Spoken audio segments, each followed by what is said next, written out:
This podcast is sponsored by Great White Hot Sauce. It's a small batch, handmade hot sauce made specially for you. So if you like hot sauce, you'll love Great White Hot Sauce. It's the hot sauce that bites back. Find it at www.trygreatwhite.com. Well, time for another mixtape episode. On this episode, we're going to talk a little bit about the unfortunate passing of Meatloaf. We're going to talk about the nominees for the Rock and Roll Hall of Fame. And whatever else comes to mind. Oh, don't forget, on this day, Jack hates that. That's why I do it.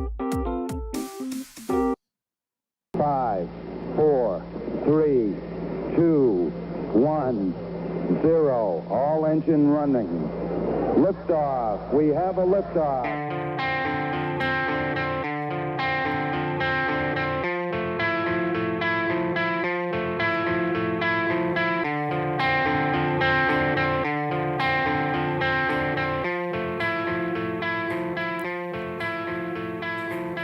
The KOFB studio presents Milk Crates and Turntables, a music discussion podcast hosted by Scott McLean with his co-host Jack Calabrese. Now, let's talk music. Enjoy the show. Thank you, Amanda, for that wonderful introduction.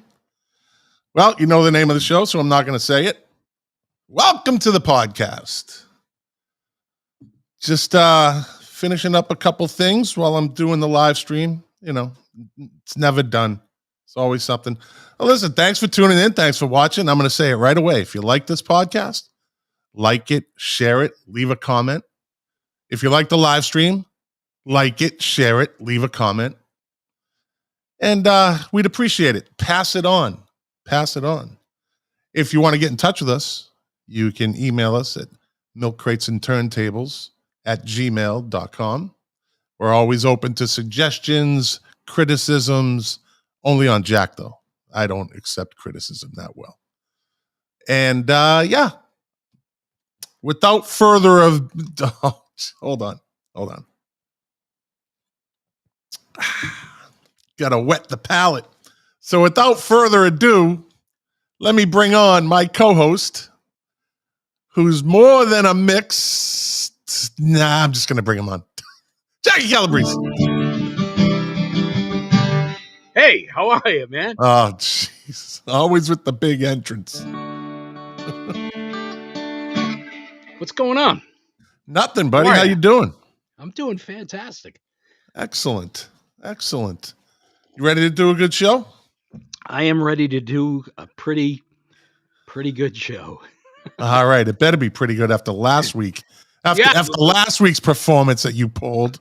What are you talking about? One of our highest rated ever. This is quality stuff, man. I gotta. Can we pick up where we left off talking about the Everly Brothers? Can we take another 12 minutes to talk about the Everly Brothers? When are you going to tell everybody that National Public Radio wants to pick us up because of the quality of our research and the quality of our performance? Yeah, NPR. That's all we need. Well, it actually wouldn't be bad. Hi, I'm Jack Calabrese. Today we're going to talk about music. Thanks, Scott. You want to talk about music on NPR? No, I don't. What do you think I'm here for? Of course I want to talk about music. And why are you talking like that? NPR. I was talking like I was on NPR, Is that how they talk? I don't listen to NPR, Jack. It's actually how they talk.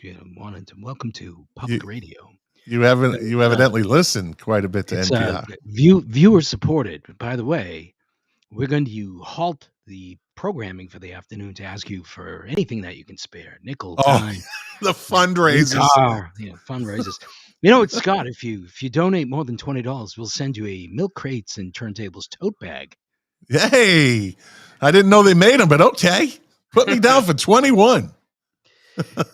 So I got to tell you, I'm a little worried about tonight's show. A little bit of controversy, tonight. Gonna talk about some some strange things, I think. Okay. I guess first off, we lost Meatloaf this week.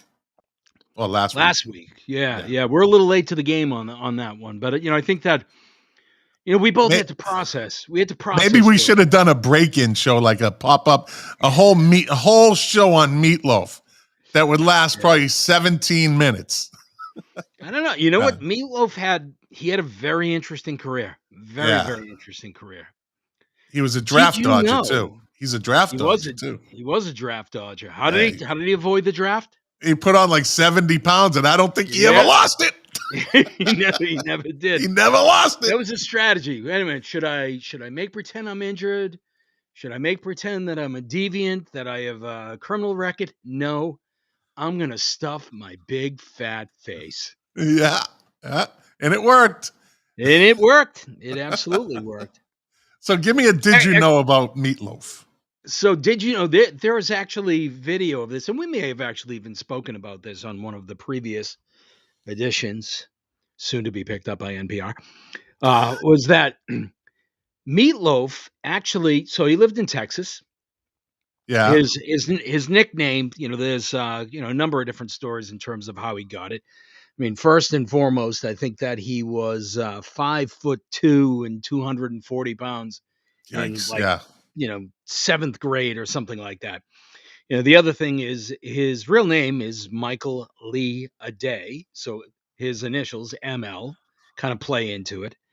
And supposedly when he was on the football team, he stepped on one of the coach's feet, and the coach, screamed off, "Get off my foot, you big giant Meatloaf," and it kind of stuck. So, but here's the interesting thing, and you can actually see this on YouTube. Did you know, Scott? Did you know this is a why do you always have to preface it like that? This is a weird, wild fact. Okay. Is that Meatloaf actually met John Kennedy the day that he was assassinated. Not only did he meet him, shook his hand, when he first landed or in the crowd or whatever it was, but later in the Dallas area when he and his friends were driving around, the car that they were in was commandeered by the Secret Service. And they took the car to Parkland Hospital, and he was right there when Jackie O was getting out of the car. Wow. That's pretty strange. crazy. Yeah, that's pretty strange, yeah.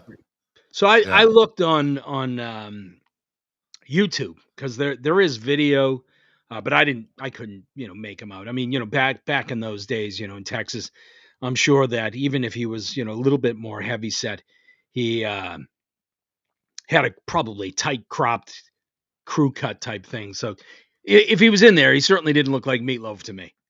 Right. I have a did you know? Did you know that Meatloaf once ate 2 packs of hot dogs before a show? I think that was you. It may have been tonight. Oh, wait a minute. Shit, that was me. How did I get that confused? You didn't put ketchup on them, did you? They always ketchup. Always. Look, you know my philosophy when it comes to ketchup on a hot dog. Ketchup on a hot dog with mustard and relish and onions and stuff. That's cool. I get that. I'm into that. I've done it myself. Ketchup on a hot dog alone, it's a little fucked up. I do both. It's a little messed up. It depends on what mood I'm in. What are you, 5? I guess so. I guess. Yeah, I guess so. So what was Meatloaf's biggest hit? I would do anything for love. No. Paradise by the Dashboard Light.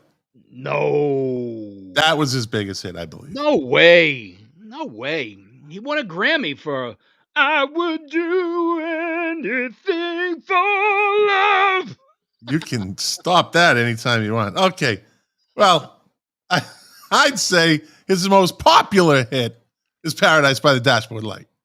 That is a memory breaker right there.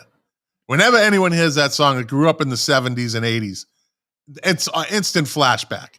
I Would Do Anything for Love is an MTV thing, right? But the song Paradise by the Dashboard Light is an instant recall. It's one of those No, songs. it's a great song, and I would absolutely say it's a better song, no question about it. Yeah. So But I Would Do Anything for Love, I think, was a bigger hit for him, and he won a Grammy for it. probably, and again, it was a different era. You know, MTV got it going. So as you get corrected by a viewer. No, So come the on. song, what? What, You know what? you're gonna take Bob Delcore's word over mine? I'm a music expert, sought after by NPR. Yeah, only because of me. Radio. Okay, so in Paradise by the Dashboard Light, everyone knows that it's a duet with, Mhm. you know, a lady by the name of Ellen Foley. Ellen Right. Foley, yes. Yeah. Yes. Did you know that in the video Paradise by the Dashboard Light, that is not Ellen Foley in the video? No, it's Carla Bonoff, isn't it? Yeah.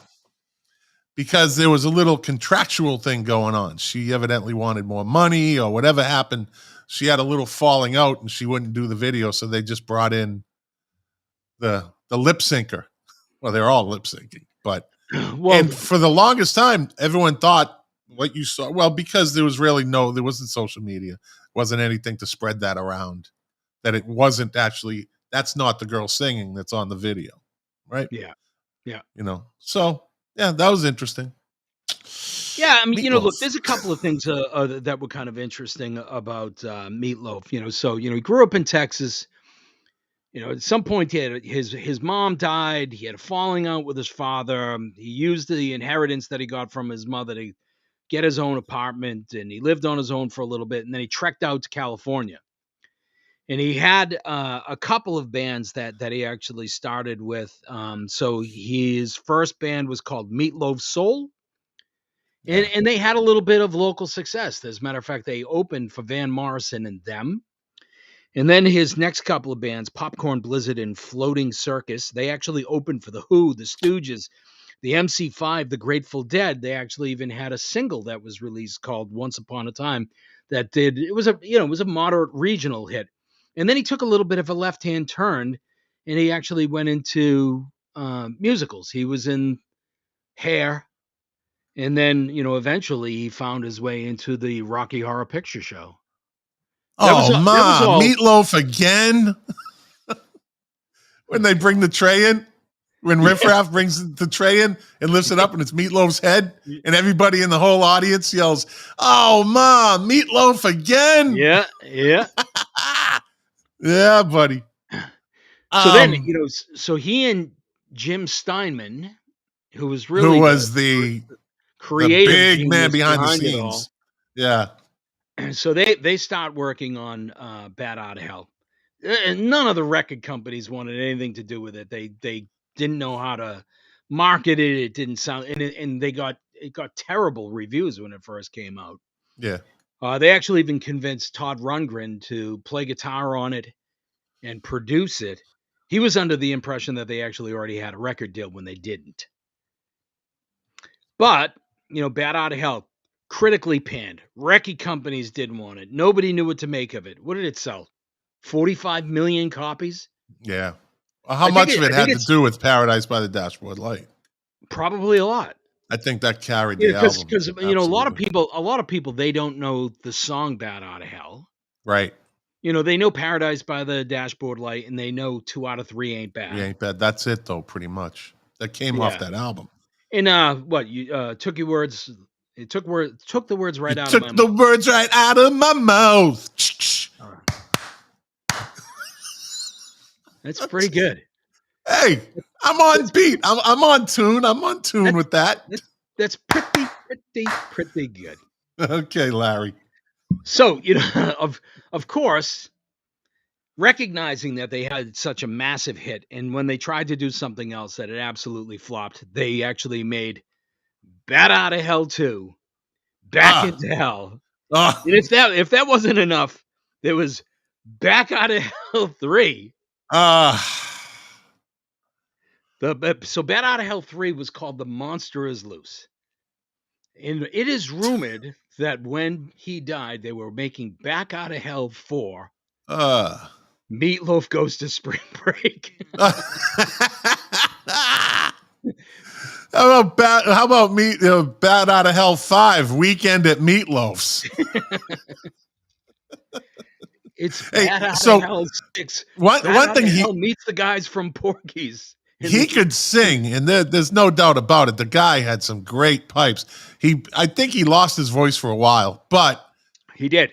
I can say this: the guy has a great voice, had a great stage presence, and the dude was a commanding figure in himself. He was, you couldn't miss him, right?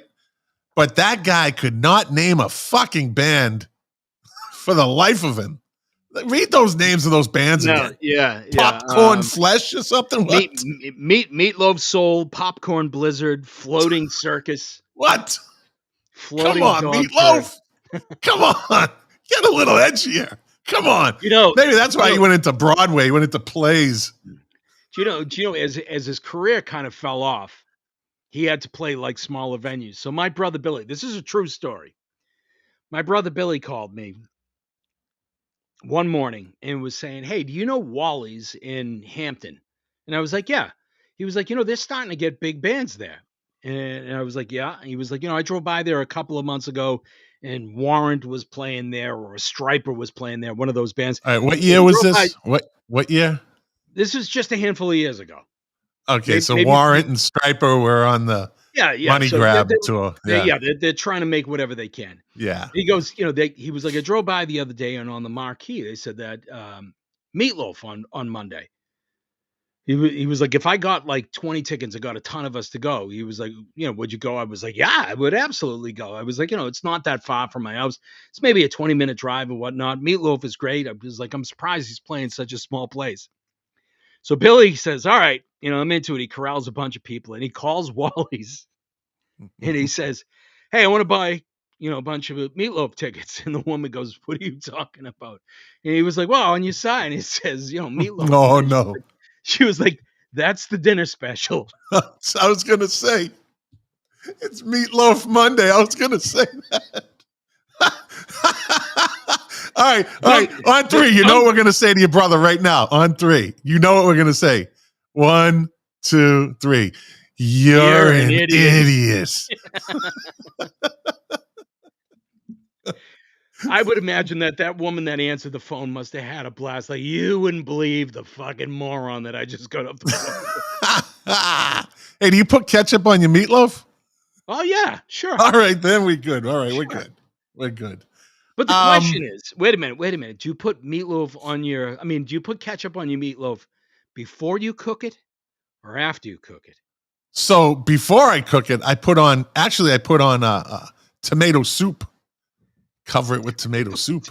That gel, like Campbell's tomato soup is like jelly, right? Now you just coat that shit. It's good. Wait a minute, you just put it on the top? Yeah. Oh God. How big is the trailer park that you live in? It's a pretty expensive trailer park. But that's still a trailer park. Okay. This studio behind me is just a green screen, by the way. This is just all green screen. There were a couple of things that I couldn't substantiate about Meatloaf. One of them was that he was in consideration to be the original lead singer of Foreigner. I don't know if I believe it or not. Couldn't find anything on it. I read it or heard it somewhere. That might have come up in a conversation, and somebody said Meatloaf, and so just to be considered, someone turned it into a "did you know" thing.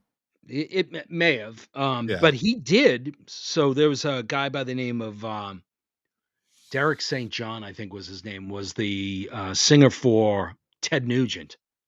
And before Ted said, "I don't need this guy. I can scream." Yeah, that guy had a good voice. That guy had a good voice. Yeah. He left the band or was out of the band for a little while, and Meatloaf actually replaced him for a little bit. Oh, really? Yeah. The Ted Nugent band? The Ted Nugent. So Meatloaf sang lead for Ted Nugent for a short period of time. He also was contacted and worked. He actually put out a record on Motown back in the early 70s.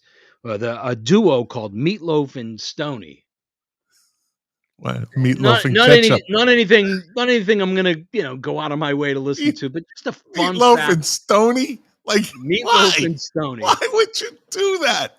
Like I said, the guy cannot name a band if a gun was to his head. So it's Meatloaf and Stoney. Remember me, Stoney, from Stoney. from Popcorn Blizzard. How about I was Stoney and I ate some meatloaf when I got home? In any event, okay. Closing it out, Meatloaf did not enjoy good health in his latter years. He lost his voice for a while. He had terrible back injuries. Yeah. And, kind of saw the decline, and it was a big, anti-vaxxer, and COVID was, a scam and blah, blah, blah. And supposedly that's how he passed. But, sad story nonetheless. And somebody that was definitely an underdog in almost every way, shape, and form in the music industry, who enjoyed a ton of success. I don't know where Meatloaf and Bat Outta Hell plays, but I think it's in the top 5 of all-time selling albums. It probably is. I'm telling you, It's huge. That album, just with those 3 songs. But I always say "Paradise by the Dashboard Light" that's the one that instant recall. When you first heard it, and it came out. I believe it came out during the summer, which is summer of '77, I believe. Yeah, and I believe that in the summer, radio's everywhere. Radio's up the beach, and it was all over the place. All right, I got the biggest question I can ask you about Meatloaf. Okay. Right. So I kind of compare it to Luther Vandross. You had Fat Luther and you had Skinny Luther, right? I like Fat Luther better, right, than Skinny Luther, right? Did you like Meatloaf, long-haired Meatloaf, or short-haired Meatloaf? No, long-haired Meatloaf. Long-haired Meatloaf, right? Long-haired, sweaty, frilly tuxedo wearing Meatloaf. And by the way, Bob has man tits. Oh yeah, yeah. From Fight Club. Yep, that's right. Bob has man tits, or man boobs, whatever they call it. He was Bob in Fight Club. Bob. Yeah. And Meatloaf had no shame. He had no shame. Like I said, Bob carved out a career and a half. So all right. So it would be interesting to know. I don't know if this will work or not, but let's see. For the podcast listeners, Siri, Jack's breaking out his phone. What was Meatloaf's net worth?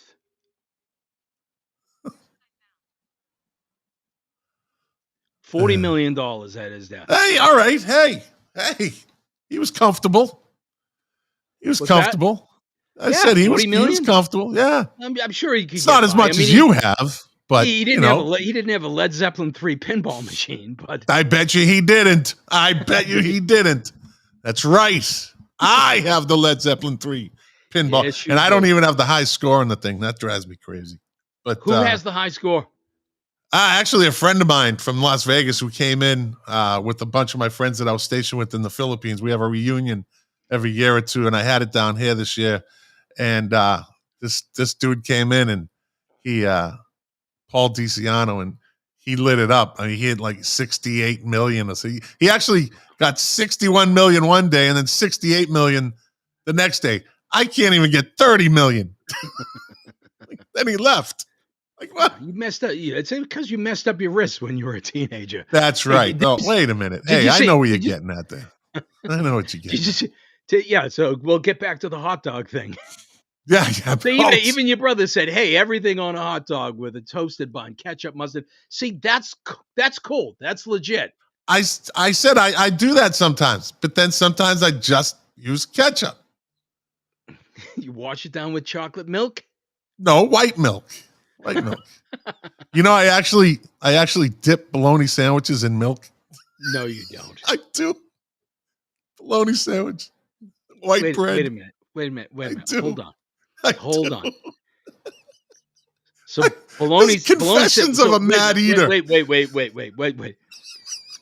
Let's start out at the beginning. What is in your bologna sandwich? Walk me through it. It's just bologna and bread. No, Sometimes mayo. Sometimes mayo. no. Yeah. Oh my god. Yeah. What? What's wrong with that? And then I have a glass of milk, and every once in a while I dip the bologna sandwich in the milk. Don't knock it till you tried it. Yeah. So I eat like a 5-year-old. So what? So what? I have no reason to lie either. I have no reason to make this up. I don't think there are many 5-year-olds that are dipping their bologna sandwich with mayonnaise in their ice cold milk. What I do. I've been doing that for a long time. My understanding is that's what killed Meatloaf. Okay, all right. We beat Meatloaf up for 25 minutes.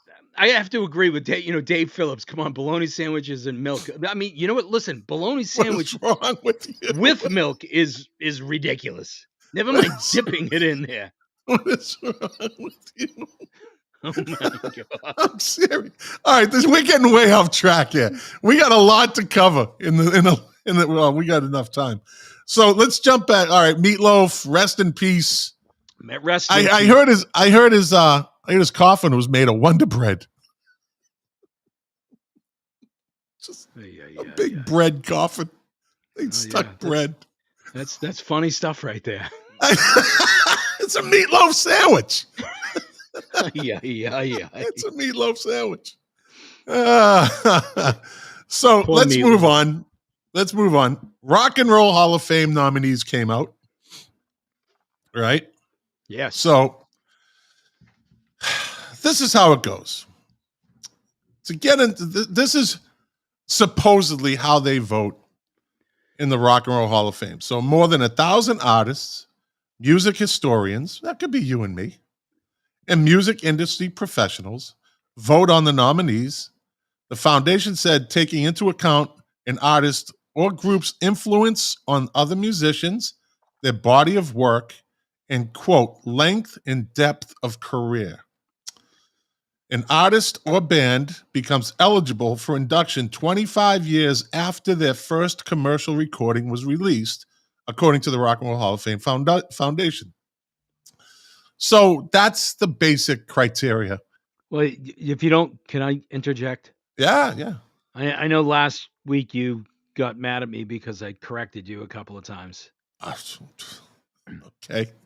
So there is a step before that. Okay.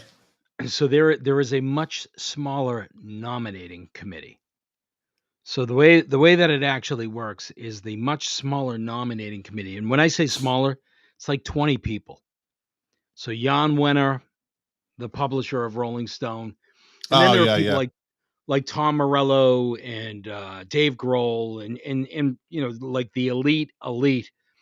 They're the ones that actually identify the potential inductees, right? So they're the ones that identify the nominees. Then at some point it actually goes to the step that you're talking about. So there's 1,000 rock critics, and dude, Baba Booey from the Howard Stern is one of the people that vote. Yeah. Well, he's pretty popular. Dave Morello actually had a lot to do with Kiss getting Tom Morello. Tom Morello. Yeah, what did I say? Dave Morello? You said Dave Morello. It's his brother. Ketchup Morello. It's his brother. Plays drums. Anyways, Ketchup. So they picked the bands. They picked the groups or the individual artists. And this year, there's what? How many nominated? 1, 2, 3. I think 17. I have the list right here if you want me to read it. Oh, I have the list. Yeah. So I'm going to start off.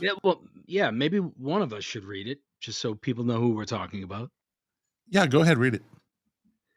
Rage Against the Machine, Judas Priest, The New York Dolls, Pat Benatar, MC5, Eminem, Beck, Kate Bush, Devo, Duran Duran, The Eurythmics, Fela Kuti, Dolly Parton, Lionel Richie, Carly Simon, A Tribe Called Quest, and Dionne Warwick. Did you say MC5? I did. Okay, yeah, I thought you did. So let's break them down. All right. Let's break them down. Do you want to guess? Let's assume for a second that they pick 5. Okay. Now they vary. Like there's not when they pick inductees into the Rock and Roll Hall of Fame, it's not a set 3 or a set 5 or a set 7. It can vary from year to year. Right. So just for the hell of it, pick your 5 that you think are actually going to make it. All right. Pat Benatar. Okay. I think she'll get in. Duran Duran will get in. Eminem will get in. I'd say Fela Kuti, probably. Kuti. Yeah. And the 5th one, I'd like to see the Eurythmics get in. Okay. All right. So I think your list is pretty good, but I think that there are a couple of them that are just blatantly obvious. There's no fucking way in the world that Dolly Parton's not getting it. There's no way. I actually said her a lot of shows back. Dolly Parton should be in the Rock and Roll Hall of Fame. Yeah. I don't think there's any way in the world that Carly Simon doesn't get in. Right. Just industry darling, long career, hugely successful year. Some really iconic songs. So my list was. Yeah, go ahead. I'm sorry. So my list was Dolly Parton, Carly Simon. I think I agree with you. I think Pat Benatar deserves to be in there. She may get passed over, but I'm glad to see her on the list, and I think that she should get in. And then I get a little bit lost. Like I think that there's a good chance, just because he's so plugged into the industry, that Lionel Richie will end up in there. Now, do I think that Lionel Richie belongs in there before Duran Duran, Devo, even Judas Priest had a long successful career. Yeah. And I do think that there's a lot of people on this list that will get in there eventually. But I don't know. I don't know if Eminem will get in there. I think that he deserves to be in there. I think he's had a great career. He certainly had a huge impact on music. He's still around. He's still somewhat relevant. Does he belong to be in there? Absolutely. I don't think the Eurythmics have a chance in hell. No, I said I'd like to see them in there. That was one of my. I'd like to see them in there, but I'm not. Yeah, I think the Eurythmics are great. I'm not sure that they have the body of work to sway the voters enough. Yeah. So, what do you think of Beck? It's his first time. I think he'll get in there eventually. I think it'll be a while. Are you a Beck fan? Not really. Not in the 90s. Scientology aside. I don't pay much attention to him. He was cool in the 90s, and then he pulled that kind of like what Bryan Adams did. He started dating like some maybe actress or supermodel. Then he started dressing up real kind of stylish, and he still does that, that quirky hand twisting and body jerking thing. You don't like that? By the way, it's called the 90s. It's called dancing. Just so you know. Yeah, that's white boy dancing at its best right there. He's a Scientologist. What do you want? He's a Scientologist, yeah. There's some controversy surrounding him in the Scientology, that there was some article written about he was with somebody when someone died and he was with them, and it got out that he might have had something to do with it. This is just a rough... Really? Yeah, and there's some controversy in the Scientologists as they go. They squashed it and mushed it and made it go away. But there's something strange with him in Scientology. But that doesn't. I'll tell you. Long before he was involved in Scientology, at least I think long before. Back in the old WBCN days, they actually did a morning session with him at Fort Apache Studios. And I won tickets. Miss Deb and I went. Dude, this is a classic Scott McLean, Jack Calabrese, John Cash, JC Cash move. So they had this session where, Beck came out and he did kind of like a question and answer thing, and he did a couple of songs. And then, it started to break up and whatnot, and they were leading Beck out, and they were leading him into this room. And I grabbed Deb by the hand and pulled her in, and we just walked in behind him. And it was a couple of people from BCN, Beck, and me and Deb. Just standing there Shooting the shit. And we talked to him for a little bit, and he was gracious and great and kind and friendly. Yeah. We really enjoyed the conversation and whatnot. And we were talking to Chachilo Pret from WBCN. So Beck was in town because Chachi, yeah. He was playing the Horde Festival down in Mansfield. And Chachi handed Deb and I tickets to go to the show. Nice. So we were living in New Hampshire at the time, but we, kind of hung out in the area for a little bit, and then we went down to, Mansfield. So after we saw Beck, we jumped in the car and went down to Mansfield and saw Beck. And I have to tell you, he's a fantastic performer. He's really great. Oh, I bet he is. Like I said, I liked him in the 90s, but I didn't follow him any after that. Just kind of. He's got some great stuff. He's definitely worth listening to, even his last couple of records that are a little bit more acoustic based. Right. So not so much two turntables and a microphone. Yeah. But some of that stuff is really fantastic. So then we move on. I'm going to move on to Pat Benatar. So she's had 2 multi-platinum albums, 5 platinum albums, 15 Billboard Top 40 singles. And when she was in Canada, when she took up residence in Canada, she had 8 straight platinum albums, and she sold over 35 million albums worldwide. That's and she's still touring with her husband. She's still touring, and you know what? Yeah. In my opinion, she deserves a lot more respect than she gets. Absolutely. She deserves more respect than the Go-Go's. Oh, please. Don't even And start. I think the listeners would agree with me. Don't even start. They're already in. It's done. Just fucking live with it, will you? All right, moving on. Stop whining. Moving on. Don't get your bangles all twisted up. They should be in. I don't know why they're not nominated.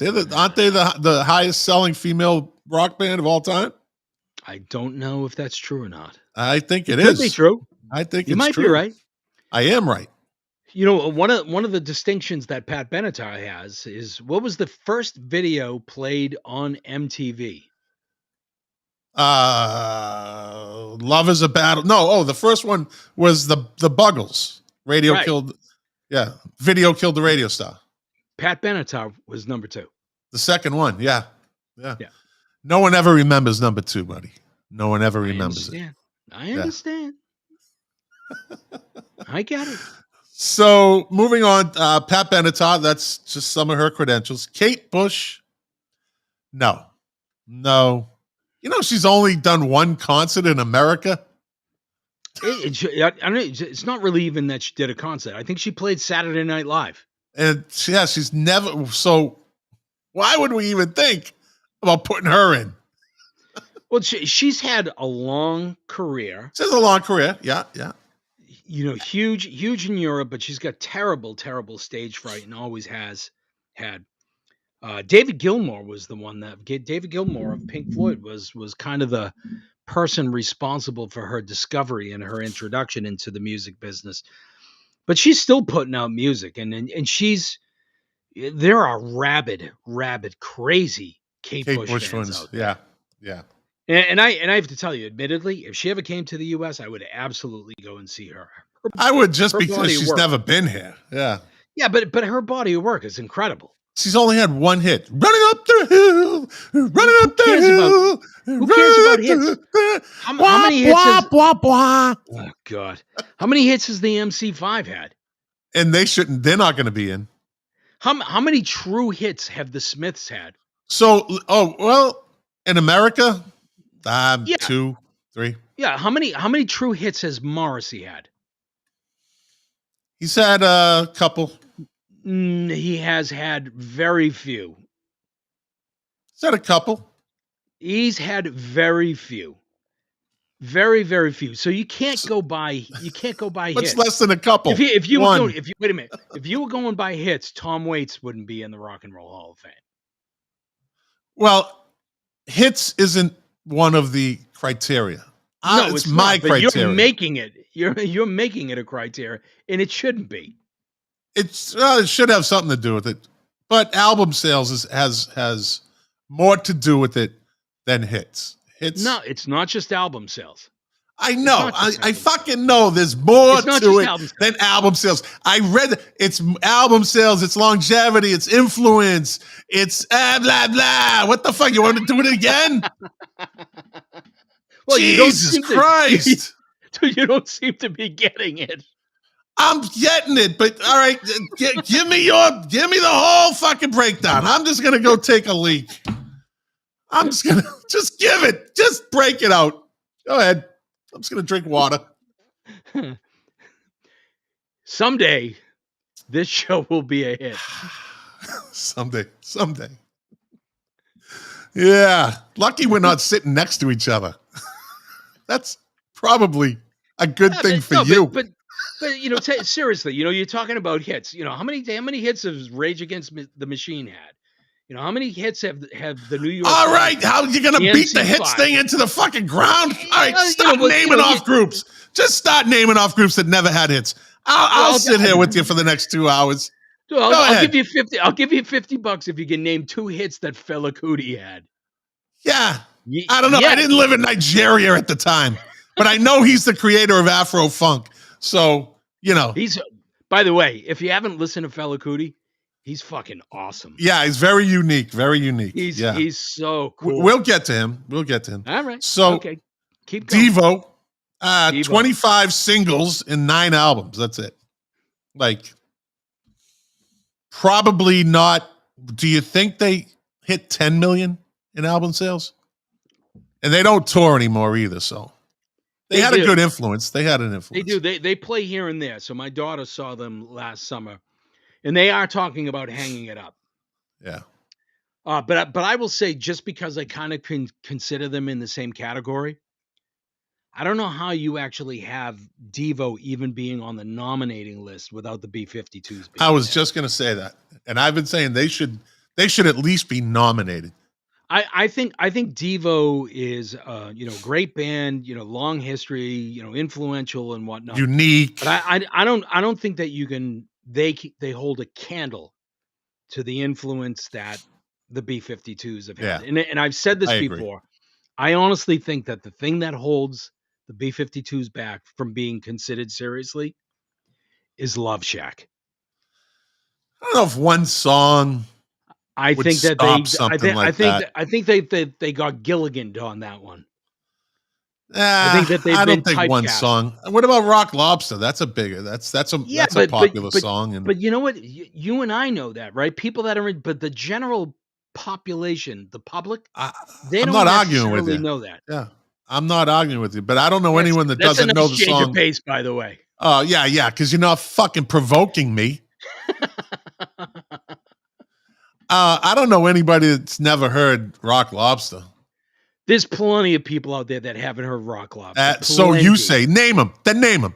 Come on, fucking Einstein of music. Name them. Steve Stevens. Kevin no. Corcoran, What? Steve Stevens. What? Dave Phillips. Tim Griffin. None of those guys have heard Rock Lobster. All right. Moving on. Devo, no. They're a no-go. Now, Duran Duran. They've sold over 100 million records. They achieved top 5 albums in consecutive decades, 5 consecutive decades in the UK. They've had US top 10 albums in 3 decades, the 80s, 90s, and the 2010s. I can't see them not getting in. There are some people out there, like you and I talk about that upper echelon of music, Led Zeppelin, Pink Floyd, the Rolling Stones, the Who. There are people out there that are a little bit younger than us that would put Duran Duran in that category. I'm not saying. I know what you're saying. I know exactly what you're saying. I know exactly. They should be given a pass right into it. Yeah. You know, they Absolutely. should be a unanimous inductee. You know, I mean, and you know, I've seen Duran Duran a couple of times, and they've been around for a long time, and they've They have. reinvented themselves a bunch of times. Yep. And by and large, you know, the entire band is almost together. There's one of the members is not with them any longer. But they're a given in my book. Do you have a favorite Duran Duran song?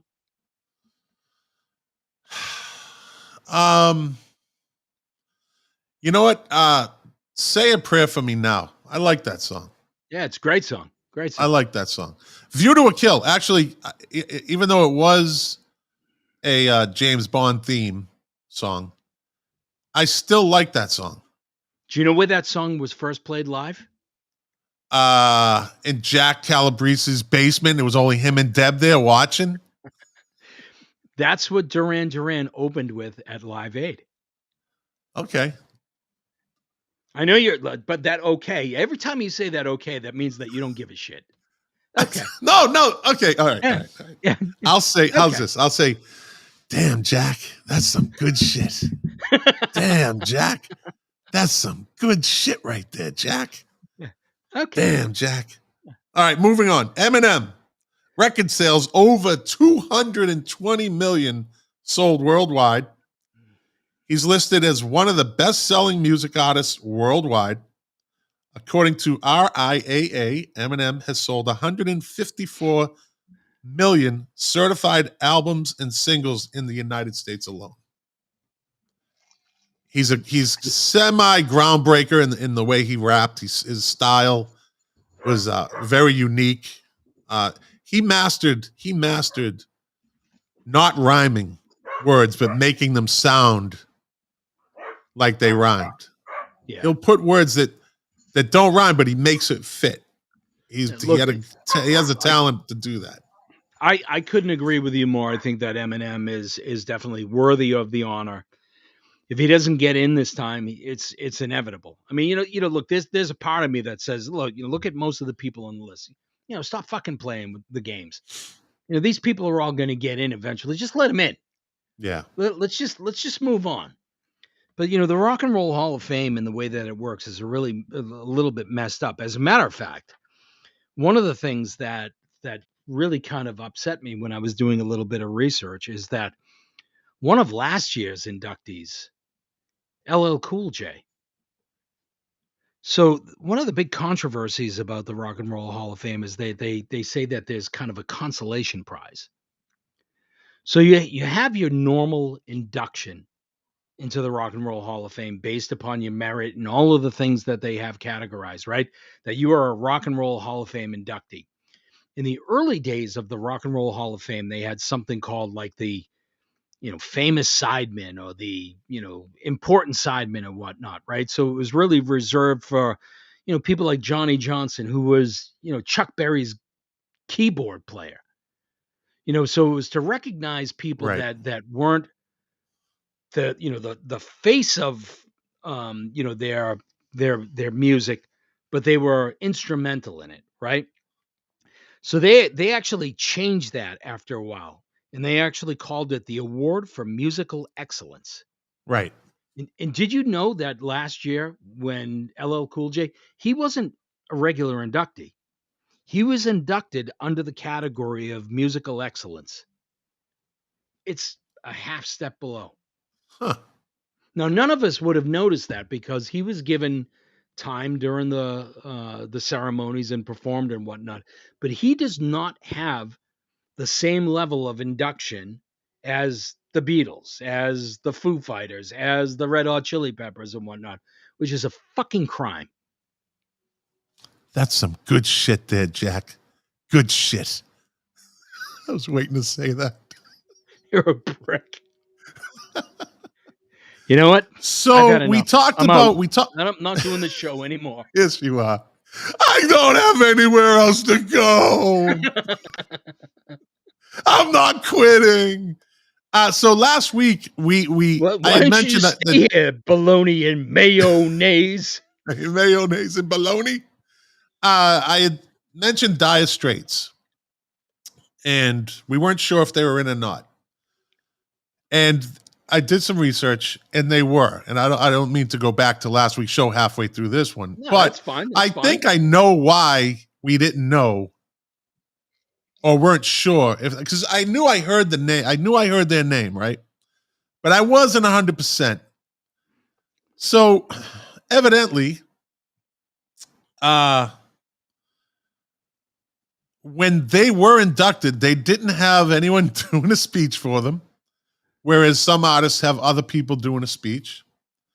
The ceremony, all right, I'm just going to read this. The ceremony's weird refusal to recognize Dire Straits seemingly sprang. Hold on. Did you just say ceremony?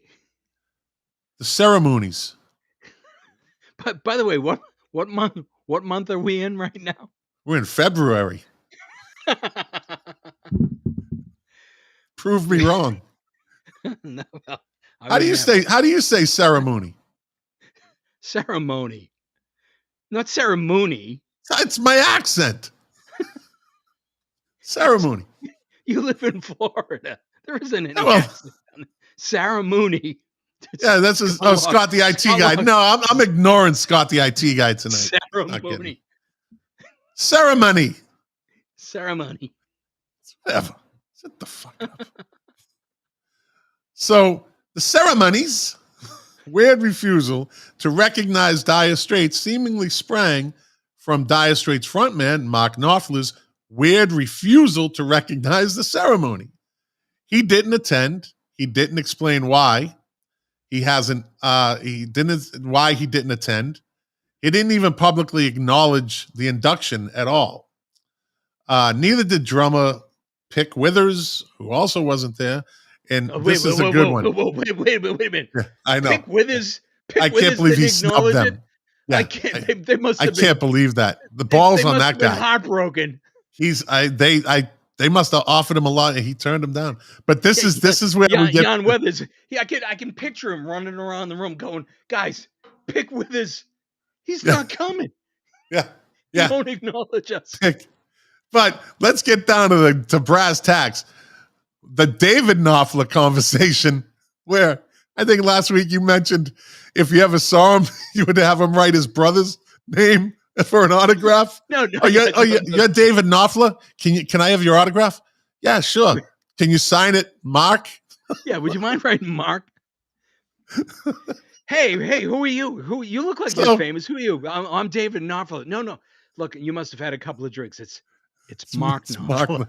Look at this guy forgot his name. Check this guy. I forgot his name. At a bar. Just yelling it out. My brother is Mark. He's the one that goes. I'm the one that goes. Nah. All right, moving on. So this is a good one. And Knopfler's brother and bandmate David also skipped, saying that the Rock and Roll Hall of Fame reneged on their promise to pay for his travel expenses or anything. They were like, your brother's not coming. You can come, but you're on your own dime. David Knopfler. I can hear it right in the Rock and Roll Hall of Fame, corporate offices. Hey, we have David Knopfler on the line. Who? Exactly. Yeah. David Knopfler. No. Does he want money? No. It's Mark Knopfler. Yeah. You must have heard that wrong. Oh, what? He wants money for it? He wants us to pay for his what? Anyways. Well, we're not giving him a free ticket to go through the museum. Exactly. Yeah, he doesn't even get a free ticket. To look at his own crap. So, all right, moving on. So Eminem, again, probably a no-brainer. He's done it all. He's topped the charts. He has an Oscar. He has Grammys. He has a movie that was actually a good movie. 8 Mile. Yes, yeah, it was a good movie, and a big hit. It was all right. Big hit from that movie, right? Yeah, it was pretty good. That's how he won his Oscar. So now we move on to the Eurythmics, who've sold an estimated 75 million records worldwide. Now, the thing about them is, In 2017, the group was nominated for induction into the Rock and Roll Hall of Fame and were nominated again in 2018. So this is a third try for them to get in. How long before they just put them on the veterans list like they do in baseball? You have this amount of years to get nominated. If you don't, then it's the Veterans Committee will vote you in. That's not the funny thing, and I don't know this. I'm actually, this is just my gut talking. 75 million albums. I think the Eurythmics were a far more popular band in Europe than they were. They were big in the US. There's no question about it. They had plenty of hits. What makes you say they were bigger over in Europe? I just think that they have a bigger presence there. I would imagine. And look, this is conjecture. Just go with me for a second. Well, every time I do this, you're like, but we're not in Europe. But how does it feel? Let me ask you this. Now, continue with your Europe theory. Let me ask you this. Is it not plausible that, let's say, the Eurythmics decided that they were going to get back together to celebrate their nomination into the Rock and Roll Hall of Fame, right? Yeah. So let's say that they actually decided that they were going to tour the United States as the reformed Eurythmics, Dave Stewart, Annie Lennox. Love her. Love Annie Lennox. Love her. Amazing voice. Hottie. So total hottie. What kind of venues do you think they're playing here? Like what size? Amphitheaters. They be playing amphitheaters. Yeah, so they're playing things like that. Up here in in Massachusetts, they'd be playing Great Woods, the Tweeter. Yeah, they'd be playing West Palm, like the same venues that Pearl Jam played at. So let me ask you this: that the Garbage and Tears for Fears. That's what they do. So hold on. All So right. the Eurythmics are on that same tour, and they're playing in England. Where are they playing? I don't know, because I don't live in England. They're playing Wembley fucking Stadium. That's conjecture. It is. It's absolutely objection, Your Honor. Conjecture. It's absolutely conjecture, but I believe objection sustained. Oh, fuck you. You're hypothesizing. I am hypothesizing. But I think there's a legitimacy to it that I think that they're a bigger band in Europe. Well, you can keep thinking that. It's okay. Well, okay, let me ask you this. Let's say that Lightning... You don't think they have amphitheaters in England? You don't think they have that? Is Wembley Stadium the only fucking stadium they have? Let me finish. Let's imagine for a second that lightning strikes and the Smiths get back together. Whoa. You cannot compare the Eurythmics getting back together and the Smiths getting back together. You cannot. If you're going to talk about getting back together, you compare Oasis and the Smiths getting back together, not the Eurythmics. Let me know when you're done. You can't even put that in the same sentence. Let me know when you're done. I'm done. Okay. Conjecturing. So the Smiths get back together, hypothetically, conjecture, whatever you want to call it. If they get back together, where are they playing in the United States? Are they playing amphitheaters? No, they're playing arenas. Arenas, amphitheaters. Yeah, they're not a stadium band. No, they're not a stadium band. Where are they playing in when they play in England? I assume Wembley Stadium. They're playing Wembley fucking Stadium. Yeah. The point is that there are some bands that are just enormous in Europe that are not necessarily enormous in the United States. And one classic example of that was Queen. Queen was playing the Boston Gardens, 15, 18,000 seats, whatever it was back in the day. And when they were playing over in London, they were playing 50, 60,000. They were a bigger band in Europe. Nothing wrong with that. I don't think the Eurythmics are playing Wembley, by the way. I think that if the Eurythmics got together and they were doing a tour and they were playing one show in London. Oh, see, now you're just moving the goalposts for your own benefit. That's okay, right. They're playing one. It's a one-off now. It goes from a tour to, okay, it's a one-off now. See, No. I caught you. You move the goalpost. Every show, you move the goalpost. Just a little further back. All right, moving on. Judas Priest. Sold over 50 million albums worldwide. 12 million copies in the United States. They have 18 studio albums, 6 live albums, and I know name more than 2 Judas Priest albums, but you can go on 18 albums. They are they pioneers of metal, or are they at the beginning of it somewhere in there? Sure. Yeah, sure they are. Sure they are. Breaking the law, breaking the law. Yeah, good video. Living after midnight. You got. I got into Judas Priest. Yeah, with another thing coming. Living after midnight. Yeah. Actually, I forget the name. It's a Steel. I forget the name of it. It's got the big eagle coming down, but it's a graphic design of an eagle. You got another thing coming on it and all that. But I was for a short span, I was heavy into Judas Priest. But so they are what? They're metal royalty. No question. Right? No question. No question. There's not many bands that are metal royalty. You know what I mean? Let's put it this way. If somebody told you that Judas Priest was in the Rock and Roll Hall of Fame, would you be surprised? No, I wouldn't. No, they definitely belong. Now they definitely are a specific genre of music. They have their own place. They're not as widely popular. Let me stop you there. So they have their own genre, right? Just like rap is their own genre of music, right? How many groups in the Hall of Fame, Rock and Roll Hall of Fame, represent the heavy metal side of music? There's not a lot. None. You'd probably be hard to find 5. Yeah. Maybe 3. Is Iron Maiden in? I think Iron Maiden is in. I don't know. I'll look that up. I don't even know if they're in. Black Sabbath. Rock and roll. They weren't heavy metal. They were rock and roll. They were that horseshit. You don't know what you're talking about. You're such an idiot.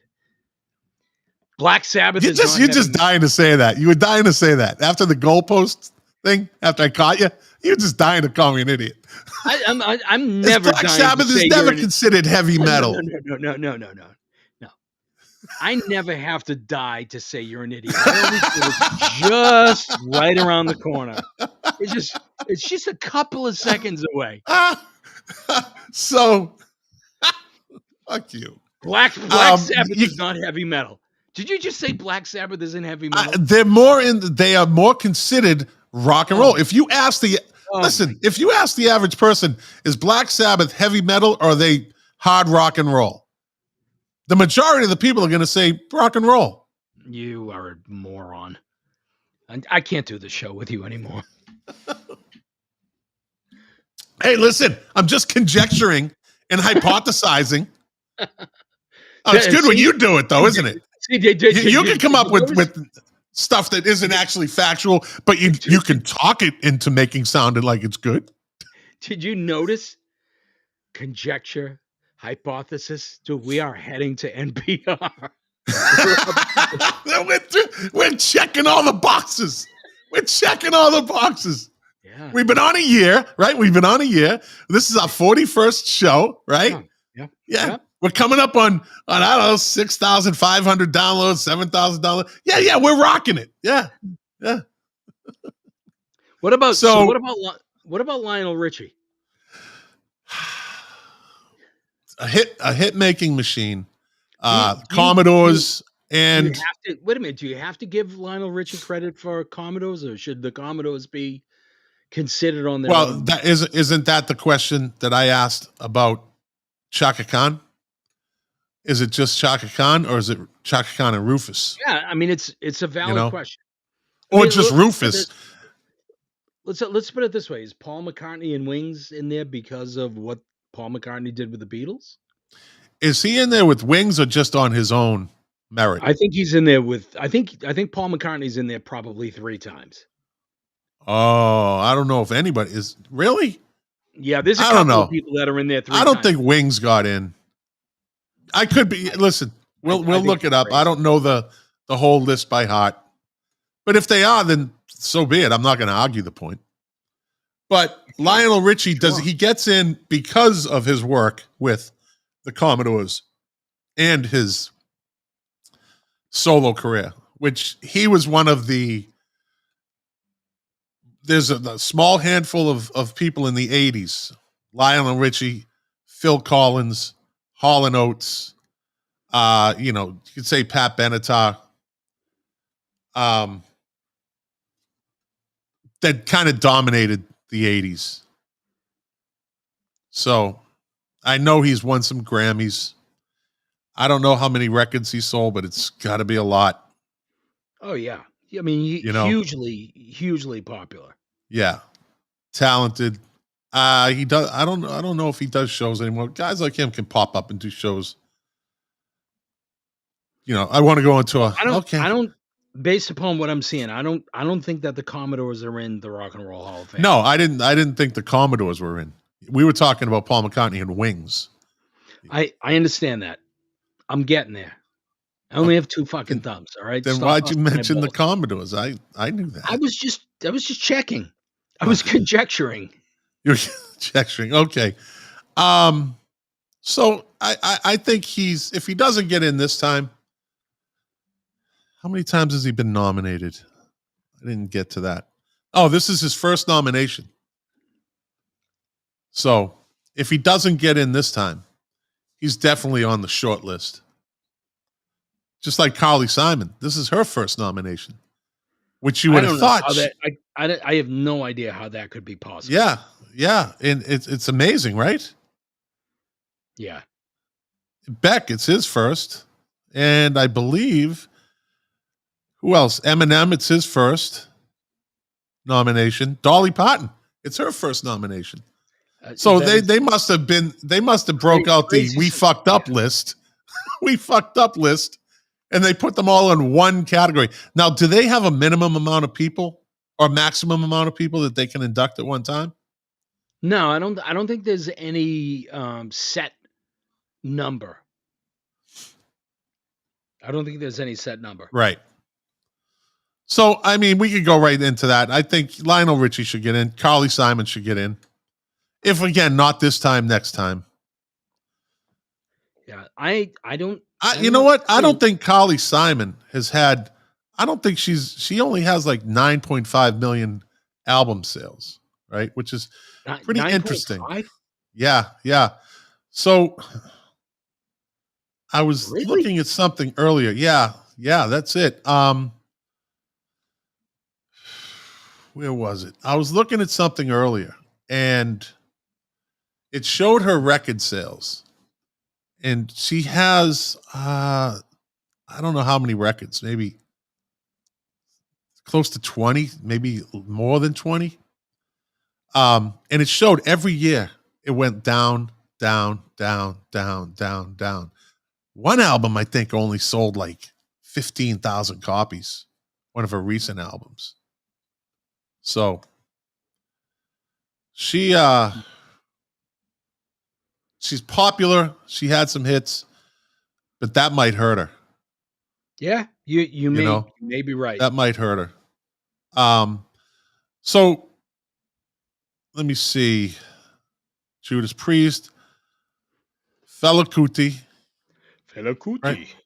From Nigeria, multi-instrumentalist, band leader, composer, political activist, and Pan-Africanist, whatever the hell that is, right? He is the pioneer of Afrobeat, which is traditional Yoruba lyrics, percussions with vocal styles of American funk and jazz. So his music is pretty unique. But if you ask anybody in the United States, they're going to be like, most people are going to be, huh? Ooh. Oh, yeah. They don't. So they don't MC5, the Motor City 5, right? They came up around the same time as the Stooges in Detroit. Groundbreaking. influential Forefathers of punk. forefathers of punk. But do they belong in there because just based on that? I think that there's the potential that they could be considered because of their influence. Okay. I mean, you won't get an argument from me about them. Yeah, they only put out a handful of records. Yeah. And in my opinion, their records are they're inconsistent. Yeah. But they were as you had indicated, they were political, they were raw, they pushed the genre in a number of different ways. But I don't know if that's enough to push them through. Yeah. And it's not so much based upon their own merit. I think it gets back into kind of what you were alluding to in terms of how many people are they actually going to induct. Yeah. And they may lose out just because who's to the right of them and who's to the left of them. Yeah. Notice I did that the other way. I see that. Yeah. But you did it facing the camera, so it works for the viewer. Hey, just trying to help everybody. So you did it right. You did it right. Trying to help everybody out. So they're probably a no. The New York Dolls. Now, interesting group. Came out in 1971.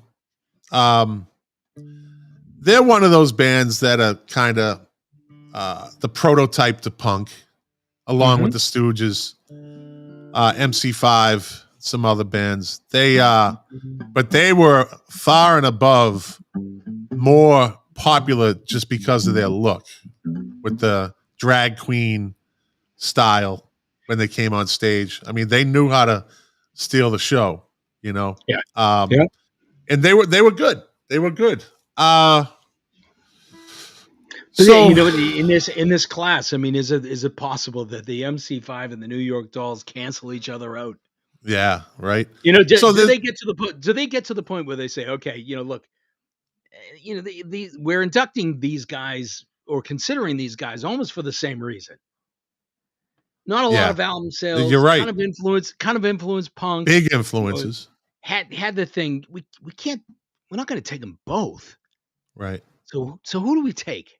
Yeah, which one? So you would say which one is more influential, the New York Dolls or the MC5, right? So there's a good rock doc called New York Doll, and you should watch it. It's about Arthur Kane. He was the bass player. He died of complications from leukemia, which will come up again in this little segment. He was only 55. You should watch that documentary. Is it on Netflix? I'm not sure. I watched it like a year or two ago. Okay. But it's absolute. It's because you would like it. You would like it if you weren't. Maybe even if you're not a music fan. All of those things. Yeah. Yeah. So it's called New York Doll, and you check it out. It's a very good. It's a human interest story too. He's just such a nice guy, just a gentle kind of soul. And you'd see, and he was in the New York Dolls, right? Funny thing about that is they interviewed, I think Sylvain, right? No David Johansen. No interview with him. Is it possible he didn't want to do it? He didn't. I think he's separated himself from that band, and that was that. Yeah, maybe so. So he died of complications from leukemia at 55. And not long after that, the remaining members, David Johansen and Sylvain, got back together. You know who got them back together? Who? My man Morrissey. Because in the 70s, he was the president of England's New York Dolls fan club. He was a huge New York Dolls fan. So he persuaded those two to get together. They did some festival in England. I think they did a little bit of a tour over there in the UK. And then there's another movie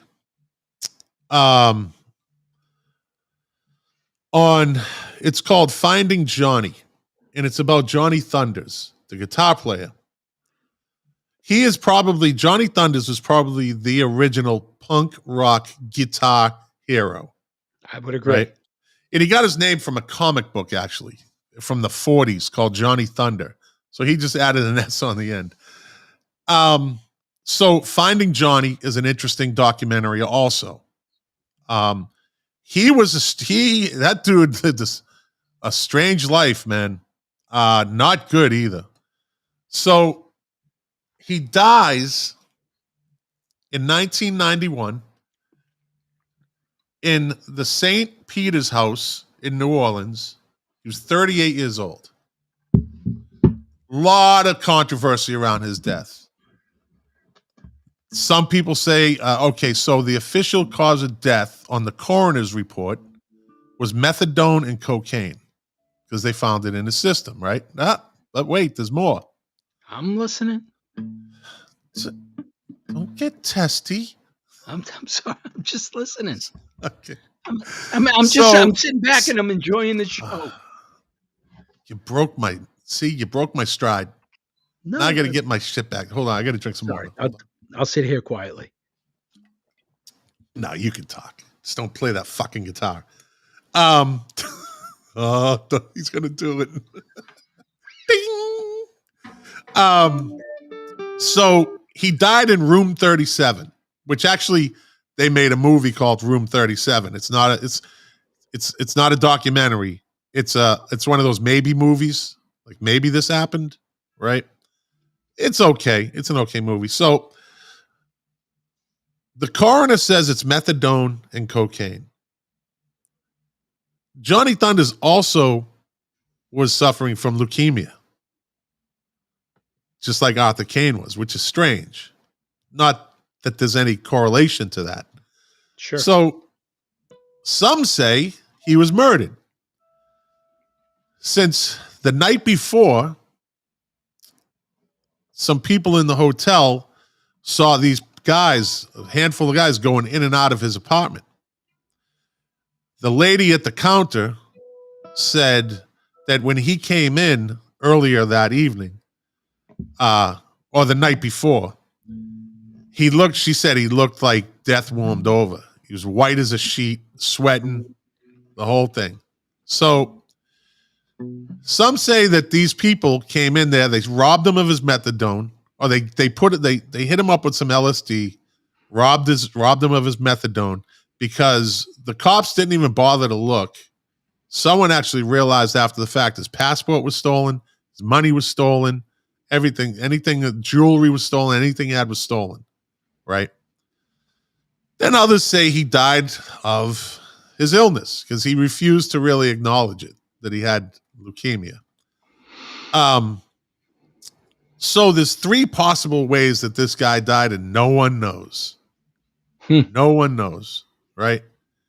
So the guy, there was someone from another band lived across the street, and he's pretty obscure until someone found out that he lived across the street from where Johnny Thunders died. So they think this guy's in a rock band and he'll know everything. The guy says his phone starts blowing up. People knocking on his door, wanting to know if he knew anything about the Johnny Thunders death. So this dude says, yeah, when he died, they found him on his back with his guitar in his arms. And they were like, so the story blows up. Dude made it up. He's like, I just decided to tell them, fuck them. I'm just going to make something up. If they want to hear something, I'll give them something. He made that whole story up, but the press ran with it. Johnny Thunders dies with his guitar in his arms. It's like a rock god. So pretty interesting character there. So the New York Dolls, those are two documentaries you want to see. If you like documentaries, it's called New York Doll about Arthur Kane and Finding Johnny about Johnny Thunders. And you would like them both, Jack. Okay. I'm sure. You're supposed to say, that's some good shit, Scott. That's some really good shit. That was some really good shit. All right. So we get past, look it. You fucking talked for 12 minutes last week about the fucking Everly Brothers. Oh, wait, let me tell you this about the Everly Brothers. Did you know that the Everly Brothers were doing it? And on this day, the Everly Brothers took a shit and the other one wiped the other one's ass because they're the Everly Brothers, and that's what they like to do. They're brothers. One hit the other one over the head with the guitar, and then he said, I'm never talking to you again. So they never talked to you. I could have done that whole fucking rundown in like 3 minutes. So I tell a story, and you decide. You wanna be like, oh, geez. No. It doesn't go that way. No. My shit was interesting. Yeah, it was. It was really good. Although I left partway through and watched I watched the Lord of the Rings trilogy. See, I could have left, but I'm in control of the board here when you were talking about the Everly Brothers. Hey, you were captivated. Yeah. Okay. I was thinking about dipping my bologna sandwich into my milk after the show. Hey, don't be talking about dipping your bologna. This is a family show. So we're not getting it on NPR if you're talking about dipping your bologna. So, all right, we already agreed Dolly Parton belongs in, and it's amazing that this is the first time she's been nominated. It's amazing. Dude, how long is this fucking show going to be tonight? Oh, I haven't even done on this day yet. So, are you kidding me? We're an hour and a half in. We got to be losing people. People like the long. We got viewers. People like the long form. Oh God, it's all right. Rage Against the Machine, 16 million records worldwide. It's what do you Milk think? Crates and Turntables mixtape, the director's cut, the 4-hour fucking version. That's right. That's what a podcast is all about, buddy. Is no time frames, no time constraints. For the love of God, I did them for you because you're like an old man. When it strikes 8:30, you got your jammies on tonight, Jack? You got your jammies on? Drinking your tea? Look, some of us still have to work. It's 8:23 at night. It's not like you. It's not like you. I'll get up at 10. Maybe I'll play some pinball. People that are listening. Let me see. I tell one story with some really interesting shit about a murder, possible murder, and Jack just gets 10:30. Like, how long is this show gonna be? Listen, he's talking while I'm talking. Can you hear that? How long is this show gonna be? Oh my God! I'm like, my tea is cold right now, and that's not good for me. Maybe I'll play a little pinball. Maybe I'll play a little bumper pool. I don't know. Yeah. All right. While Jack is working his ass off, I'll watch the New York Dolls documentary again.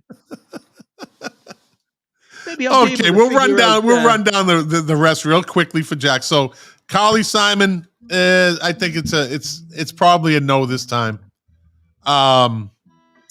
She did have 23 studio albums though. Tribe Called Quest. I think not this time. Not this time. But at some point. They will eventually get in.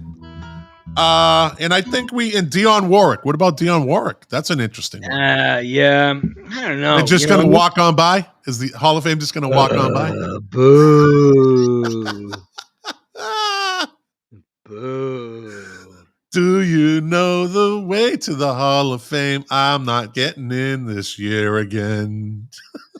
It's funny, like Dionne Warwick, like there certainly have been acts that may not be considered, true rock and roll that have gotten into the Rock and Roll Hall of Fame. So you could, Janet Jackson or Madonna but Dionne Warwick is such a kind of soft rock.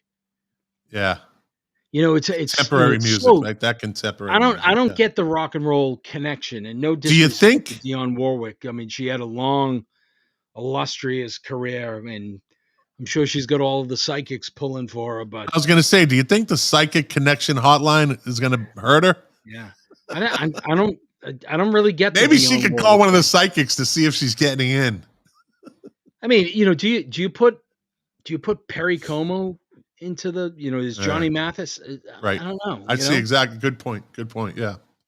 All right. So I think we covered all the names, and now I am going to do what time is it, Jack? Did you know? No, on this day. It's not. Did you know? And on this day are two different things. Do you ever pay attention? All right.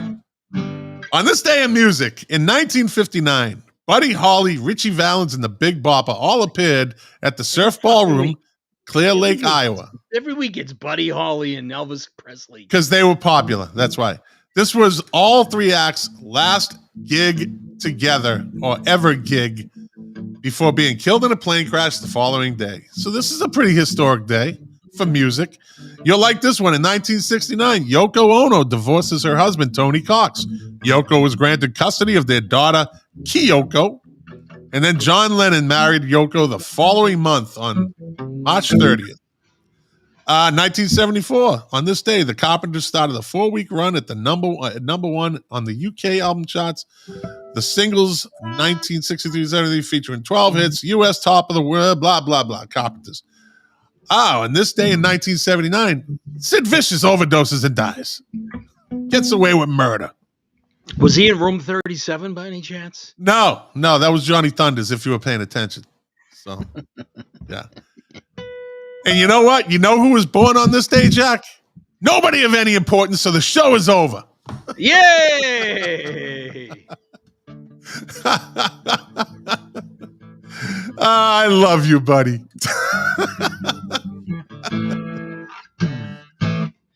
Do we have anybody that's still on here with us? Yeah, we got viewers. Yeah. Woohoo! What else we do? Yeah. There's some hardcore followers. I want to give a shout out to the 6 people that are still with us. All right. So listen, everybody. Thanks for watching. If you like it, share it. If you don't like it, share it and tell people you don't like it. I don't care. Thanks for tuning in. Thanks for listening. We appreciate it. You are the engine that drives this machine.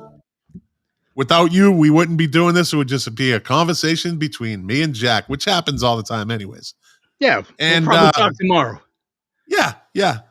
And doing this show for you, to quote my favorite artist, Morrissey, the pleasure, the privilege is mine and Jack's. And we'll be back next week for another edition of Milk Crates and Turntables, the podcast. Of course, it's a podcast. All right, Good night, everybody. everybody. Good night.